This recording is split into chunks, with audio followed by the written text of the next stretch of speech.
Friends, today we are going to discuss about macroeconomics. మ్యాక్రోఎకనామిక్స్ అనేది ఎకనామిక్స్లోని ఒక part. అంటే ఎకనామిక్స్లో ఒక పార్ట్ మైక్రో ఎకనామిక్స్గా మనం చెప్తున్నాము, రెండోది మ్యాక్రో ఎకనామిక్స్గా ఉంటుంది.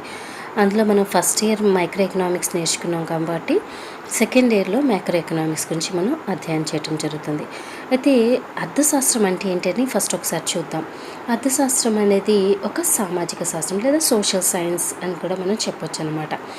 ఈ సోషల్ సైన్స్లో ఎకనామిక్స్లో మనం నేర్చుకునే విషయాలు తెలుసుకునేది ఏంటి అంటే వస్తు సేవల ఉత్పత్తి, పంపిణీ, వినియోగం, వాటి కార్యకలాపాల్లో నిమగ్నమైన వ్యక్తులు, సంస్థలు, వాటిని గురించి అధ్యయనం చేయటముని మనము ఎకనామిక్స్గా చెప్పొచ్చు. అదేవిధంగా అపరిమితమైన కోరికలను పరిమితమైన వనరులతో మనం ఏ విధంగా వినియోగించుకోవటం జరుగుతుంది, ఇలాంటి విషయాలన్నీ కూడా మనము ఎకనామిక్స్లో అధ్యయనం చేయడం జరుగుతుంది. యాక్చువల్గా ఎకనామిక్స్ అనే పదము గ్రీక్ వర్డ్ నుండి ఇంట్రడ్యూస్ చేయడం జరిగింది. గ్రీక్ వర్డ్ ఒకియస్ అంటే ఇల్లు, నిమెన్ అంటే నిర్వహణ, అంటే గృహ నిర్వహణ, అంటే హౌస్ హోల్డ్ మేనేజ్మెంట్ అనమాట. అంటే ఎకనామిక్స్ని ఇదివరకు పాత రోజుల్లో మనము ఎలా చూసేవారంటే హౌస్ హోల్డ్ మేనేజ్మెంట్గా చూసేవారు. తర్వాత రాను అది ఏమైందంటే ఒక హౌస్కి మాత్రమే పరిమితం కాదు, అది తర్వాత ఎకానమీ మొత్తానికి, సొసైటీ మొత్తానికి కూడా దాని ప్రొసీజర్ అంతా ఇంప్లిమెంట్ అవుతుంది అనే ఉద్దేశంలో దాన్ని ఇది మొత్తం సమాజానికి ఇంప్లిమెంట్ చేసుకుంటూ రావటం జరిగింది. అక్కడ నుంచి ఇది ఎకనామిక్స్గా మనకి వచ్చింది. అయితే ఈ ఎకనామిక్స్ అనే వర్డ్ని మనం ఎకనామిక్స్ అనేది యాక్చువల్గా మొట్టమొదట మనకి పొలిటికల్ ఎకానమీతో కలిసి ఉండేది బిఫోర్ యాడమ్ స్మిత్ అనమాట. యాడమ్ స్మిత్ తర్వాత స్మిత్ని మనము ఫాదర్ ఆఫ్ ఎకనామిక్స్గా చెప్తూ ఉంటాం. అయితే యాడమ్ స్మిత్ ఆయన 1776లో రాసిన book an enquiry into the nature and causes of wealth of nations, అది ఆయన రీసెర్చ్ పేపర్ ప్రజెంట్ చేశారు. దాన్నే బుక్గా కూడా చేసి ద వెల్త్ ఆఫ్ నేషన్స్గా బుక్గా మనం ప్రింట్ చేయడం జరిగింది. ఆ బుక్లో ఆయన చెప్పిన విషయం ఏంటి అంటే ఎకనామిక్స్ గురించి సంపదకు సంబంధించిన శాస్త్రంగా ఆయన చెప్తూ వచ్చారు. అక్కడ వరకు పొలిటికల్ ఎకానమీగా ఉన్న దాన్ని అయినా ఎకనామిక్స్ని వేరే ఒక సబ్జెక్టుగా డిఫరెంట్ పార్ట్గా విడగొట్టడం జరిగింది. అప్పటి నుంచి మనము ఎకనామిక్స్ని ఒక సెపరేట్ సబ్జెక్ట్గా తీసుకుంటూ వస్తున్నాం. అయితే ఈ ఇంట్రొడక్షన్ పార్ట్లో మనం ఏ అంశాలు కవర్ చేద్దామో చూద్దాం. ఈ టాపిక్స్ మీరు చూసినట్టయితే introduction of economics, scope of economics, definition of economics, micro economics, macro economics, difference between micro and macro economics, ఇవన్నీ మనం స్టడీ చేద్దాము. అయితే 2-3 పార్ట్స్గా మనము విడగొట్టి వాటి గురించి మనము స్టడీ చేయడం జరుగుతూ ఉంటుందన్నమాట. Introduction of economics. How resources are distributed among the members of the society, how the goods and services are distributing to the public. అంటే ఈ గూడ్స్ అండ్ సర్వీసెస్ ఏవైతే ఉన్నాయో లేదా రిసోర్సెస్ ఏవైతే ఉన్నాయో అవన్నీ పబ్లిక్కి ఏ విధంగా డిస్ట్రిబ్యూట్ అవుతున్నాయి, అట్లానే ఈ గూడ్స్ అండ్ సర్వీసెస్ మనము తయారు చేయడానికి, ప్రొడ్యూస్ చేయడానికి ఎట్లాంటి వస్తు సేవలను ఇతర దేశాల నుంచి మనము ఇంపోర్ట్ చేసుకోవాలి, అట్లానే మనము ప్రొడ్యూస్ చేసిన ప్రోడక్ట్స్ని అదర్ కంట్రీస్కి మనం ఏ విధంగా డిస్ట్రిబ్యూట్ చేసి ఇన్కమ్ని ఎర్న్ చేసుకుని మనం ఎకనామిక్ డెవలప్మెంట్ని పెంచుకుంటూ వెళ్తున్నాము, గ్రోత్ ఎలా పెంచుకుని వెళ్తున్నాము అనేవన్నీ కూడా మనకి ఎకనామిక్స్ ద్వారా మనకి అర్థమవుతుంది. అంటే ఎకనామిక్స్ సబ్జెక్ట్ అనేది ఓవరాల్ డెవలప్మెంట్, ఒక ఎకానమీ యొక్క ఓవరాల్ డెవలప్మెంట్ గురించి చెప్తూ వస్తుందన్నమాట. అందువలన ఎకనామిక్స్ అనేది వెరీ ఇంపార్టెంట్. జనరల్గా ఎకానమీకి ఎకనామిక్స్కి మధ్య కొంచెం కన్ఫ్యూజన్ అనిపిస్తుంది. ఎకానమీ అంటే a system of organizations and institutions how they are producing goods and servicing and distributing them in a society. అంటే ఏ విధంగా గూడ్స్ అండ్ సర్వీసెస్ వాళ్ళ సొసైటీలో ప్రొడ్యూస్ చేస్తున్నారు, ఈ ఆర్గనైజేషన్స్ అండ్ ఇన్స్టిట్యూషన్స్ ఎట్లా వాళ్ళు ఉత్పత్తి చేసిన వస్తువుని ప్రజలకు పంపిణీ చేస్తున్నారు, ఇలాంటి విషయాల గురించి తెలియజేసేదాన్ని మనం ఎకానమీ అంటున్నాం. అంటే ఒక ఆర్థిక వ్యవస్థ, అంటే ఒక భారతదేశం యొక్క ఆర్థిక వ్యవస్థ ఇంకొక దేశం యొక్క ఆర్థిక వ్యవస్థను మనం ఏంటన్నాం అనమాట ఎకానమీ అంటున్నాం. మరి ఎకనామిక్స్ అంటే ఏంటనమాట, ఏ స్టడీ ఆఫ్ హ్యూమన్ బిహేవియర్. అంటే మనుషుల యొక్క బిహేవియర్ని గురించి అధ్యయనం చేసేదాన్ని మనము ఎకనామిక్స్ అంటున్నాం. అంటే జనరల్గా హ్యూమన్ టెండెన్సీ ఎట్లా ఉంటుందంటే లెస్ ఎఫర్ట్స్తో మ్యాక్సిమం ప్రాఫిట్స్ని పొందాలని చూస్తూ ఉంటాడు అనమాట. అంటే మ్యాక్సిమం గెయిన్స్ పొందాలని చూస్తాడు. ఆ ప్రయత్నంలో అతను ఎలాంటి పనులు చేస్తాడు, ఎలాగా అతను వాటిని అన్నిటినీ గెయిన్ చేస్తాడు అనేవన్నీ మనం ఎకనామిక్స్లో స్టడీ చేయడం జరుగుతుంది. According to Torkat Queens name, economic activity starts to satisfy human wants, earning necessary wealth to satisfy human wants. అంటే ఎకనామిక్ యాక్టివిటీ అనేది ఫస్ట్ ఎక్కడ స్టార్ట్ అవుతుందంటే human wants. Because human wants are unlimited. ఒక want మనం satisfy చేసుకున్న వెంటనే ఇంకొక ఎన్నో వాంట్స్ వస్తూ ఉంటాయి అన్నమాట. అంటే మనము ఎప్పటికీ మన అన్ని వాంట్స్ సాటిస్ఫై అవ్వటం అనేది ఏ మనిషికి సాధ్యం కాదనమాట. అందుకని ఎప్పుడైతే హ్యూమన్ వాంట్స్ ఉన్నాయో ఆ హ్యూమన్ వాంట్స్ని సాటిస్ఫై చేసుకోవడానికి మనము డెఫినెట్గా కొన్ని ఎఫర్ట్స్ చేయాల్సి ఉంటుంది అనమాట. ఏంటి ఆ ఎఫర్ట్స్ అంటే ప్రొడక్షన్ చేసినప్పుడు మాత్రమే మనకొక ప్రోడక్ట్ అనేది బయటకు వస్తుంది. కనుక ఆ ప్రోడక్ట్ని యూజ్ చేసి మనము మన యొక్క కోరికను తీర్చుకోవడం జరుగుతుందనమాట. అయితే ఈ యాక్టివిటీ, ఎకనామిక్ యాక్టివిటీ అంతా కూడా it is attaining maximum satisfaction with less efforts. జనరల్గా మనం అలాగే కోరుకుంటాం.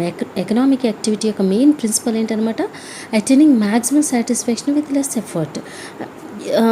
ఎక్కువ కష్టపడాలని ఎవరు అనుకోం కదా, తక్కువ కష్టంతో ఎక్కువ మ్యాక్సిమం సాటిస్ఫాక్షన్ పొందాలనుకుంటాం. అలా పొందినప్పుడు ఆ పొందటం అనేది ఎకనామిక్స్ యొక్క ప్రైమరీ ప్రిన్సిపల్గా మనం చెప్పొచ్చు అనమాట. అందుకే దీన్ని ఏమంటున్నారంటే వాళ్ళు economic motive, the objective of which motive is satisfying human wants. అంటే హ్యూమన్ వాంట్స్ని సాటిస్ఫై చేయడానికి చేసే పని ఏంటనమాట ఈ ప్రొడక్షన్ అండ్ డిస్ట్రిబ్యూషన్. అయితే దీని అంతటికీ మెయిన్ రోల్ ప్లే చేసేది ఎవరు అంటే ఈ ప్రొడక్షన్, డిస్ట్రిబ్యూషన్ అన్నిటికీ మెయిన్, ఈ వాంట్ సాటిస్ఫాక్షన్ అన్నిటికీ కూడా మెయిన్ రోల్ ప్లే చేసేది ఏంటంటే మనీ.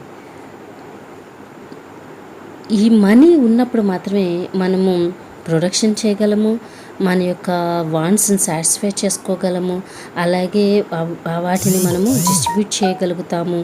అట్లానే మళ్ళీ తిరిగి రీప్రొడక్షన్ చేయడానికి మనకి అవకాశం ఉంటుందన్నమాట. కనుక ఈ ఎకనామిక్ యాక్టివిటీ ఎక్కడ స్టార్ట్ అవుతుంది అంటే హ్యూమన్ వాంట్ దగ్గర స్టార్ట్ అవుతుంది. అంటే హ్యూమన్ బీయింగ్ పుట్టినప్పటి నుంచే హ్యూమన్ వాంట్ అనేది స్టార్ట్ అవుతుంది.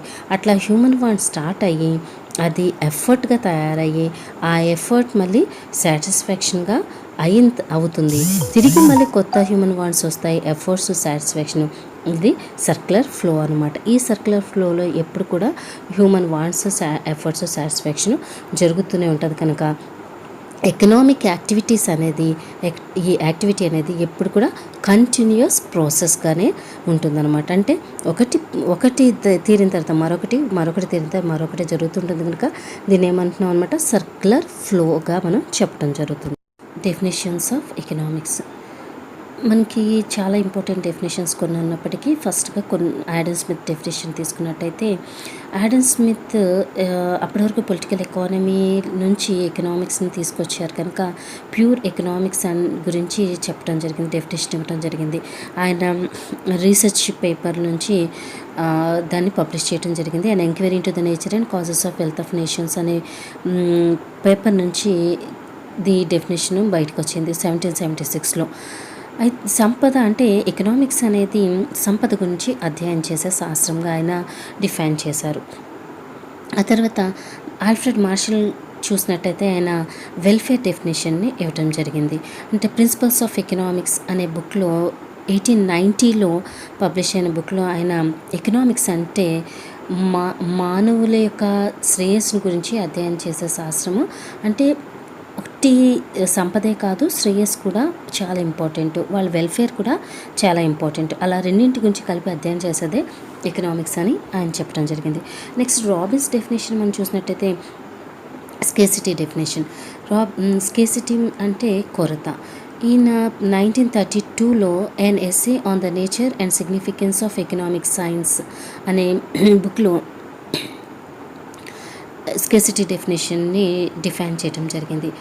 అంటే ఎకనామిక్స్ అనేది కొరత అట్లానే ఎంపిక అనే రెండు విషయాల గురించి అధ్యయనం చేస్తుంది. ఎట్లానూ సంపద శ్రేయస్సు గురించి అధ్యయనం చేస్తూనే వాటితో పాటు స్కేసిటీ అనేది ఉంటుంది, కొరత అని ఉంటుంది. ఎందుకంటే wants are unlimited, resource are limited. కనుక డెఫినెట్గా ఆ రెండింటి మధ్య ఉండే ఆ గ్యాప్ వల్ల కొరత అనేది ఏర్పడుతుంది. కనుక ఆ కొరతను కోసము మనం కంపల్సరీ ఏం చేయాలన్నమాట, ఎంపిక అనే దానికి వెళ్తున్నాం అనమాట. సెలెక్ట్ చేసుకుని మాత్రమే కొన్ని వాంట్స్ని సాటిస్ఫై చేసుకుంటాం, కొన్ని చేసుకోలేకపోతాం అనమాట. కనుక అలాగా స్కేసిటీ అనేది ఉంటుందని చెప్పేసి స్కేసిటీ డెఫినేషన్లో చెప్పడం జరిగింది. ఇక నెక్స్ట్ వన్ మనం పాల్ శామ్యుల్సన్ డెఫినేషన్ తీసుకున్నట్టయితే అది గ్రోత్ గురించి చెప్పడం జరుగుతుంది. ఆయన ఫంక్షన్స్ ఆఫ్ ఎకనామిక్ ఎనాలిసిస్ అనే బుక్లో దీని గురించి చెప్పారు. ఈయన first American Nobel prize winner in 1970లో. ఈయన ఇందులో ఏం చెప్తున్నారంటే గ్రోత్ కోరికలతో సంబంధం ఉన్నప్పటికీ కూడా వనరుల వృద్ధి అనేది జరుగుతుంది. అంటే ఎన్ని కోరికలు పుట్టుకొస్తుంటే అన్ని రకాలుగా మనము ప్రొడక్షన్ చేస్తూ వస్తాం అనమాట. అంటే మన కోరికలను సాటిస్ఫై చేసుకోవాలి కాబట్టి కొత్త వస్తువులు మనము ప్రొడ్యూస్ చేసుకుంటూ వస్తున్నాం అనమాట. అలా వస్తువును ప్రొడ్యూస్ చేయటం వలన గ్రోత్ అనేది ఏర్పడుతూ ఉంటుంది అనమాట. అంటే కోరికలను తీర్చుకోవడానికి చేసే ఈ ప్రయత్నంలో గ్రోత్ అనేది వస్తుంది. అంటే ఓవరాల్గా ఎకనామిక్స్ అంటే సంపద, శ్రేయస్సు, కొరత, అలాగే వాటి ఎంపిక, ఫైనల్గా గ్రోత్ అనేది కలిపి ఉంటుంది అని చెప్పేసి మనం ఎకనామిక్స్ డెఫినేషన్స్గా చెప్పడానికి అవకాశం. నెక్స్ట్ రాబర్ట్సన్ డెఫినేషన్ కూడా చూడొచ్చు. Economics is a study of human behaviour. There is a relationship between ends and scarce means అనమాట. అంటే అంతిమ వస్తువులకి అట్లానే కొరత గల వస్తువులకి మధ్య ఉండే రిలేషన్గా కూడా మనం చెప్పొచ్చు. అంటే హ్యూమన్ వాంట్స్ ఆర్ అన్లిమిటెడ్ కనుక మనకి ఉన్న నేచురల్ రిసోర్సెస్ అన్నీ కూడా మన కోరికలు తీర్చడానికి సరిపో కనుక ఏవైతే కొరతగా ఉన్న వస్తువులు ఉన్నాయో, ఏదైతే ఫైనల్గా తయారైన వస్తువులు ఉన్నాయో, ఈ రెండింటి మధ్య ఉన్న వ్యత్యాసాన్ని ఎలాగా హ్యూమన్ బీయింగ్ ఏ విధంగా దాన్ని ఫేస్ చేస్తాడు, యొక్క బిహేవియర్ ఎలా ఉంటుందో మనం తెలియచేసేది ఎకనామిక్స్గా చెప్తున్నారు. అంటే అలాంటి సమయంలో హ్యూమన్ బీయింగ్ ఏం చేస్తాడంటే ఆల్టర్నేటివ్ యూస్ కోసం ట్రై చేస్తాడు. అంటే ప్రత్యామ్నాయ ఉపయోగాలు ఉండే వస్తువులను వెతుకుతాడనమాట. అంటే సేమ్ ప్రోడక్ట్ మనం ఆకలి వేస్తే అన్నం తినొచ్చు, లేకపోతే టిఫిన్ అయినా తినొచ్చు. కనుక ఒక ఆల్టర్నేటివ్ ప్రోడక్ట్ కోసం ట్రై చేస్తాడనమాట. తను ఫస్ట్ అక్కడ ఏంటనమాట, తన కోరిక సాటిస్ఫై అవటం ఇంపార్టెంట్. కనుక అది యాక్చువల్గా మనకు కావాల్సిన రైసే దొరకనప్పుడు అట్లీస్ట్ మనము టిఫిన్ కన్నా వెళ్ళే అవకాశం ఉంది అని చెప్పడం జరిగింది. ఇక్కడ మనము డయాగ్రామ్ చూసినట్టయితే స్కేసిటీ ఏ విధంగా ఉందో తెలుస్తుంది. అంటే కొరత ఎలా ఉందో తెలుస్తుంది. ఇక్కడ ల్యాండ్, లేబర్, క్యాపిటల్, ఆర్గనైజేషన్ చూసినట్టయితే అవి లిమిటెడ్ రిసోర్సెస్, అంటే పెరిగిపోవన్నమాట.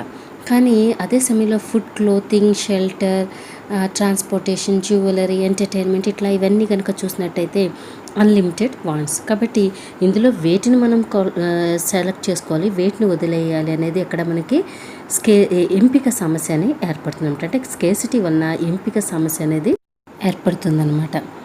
సో మనము ఈ టాపిక్లో introduction of economics, scope of economics, definitions of economics గురించి నేర్చుకోవటం జరిగింది. నెక్స్ట్ పార్ట్లో మనము micro, macro economics and differences గురించి తెలుసుకుందాం.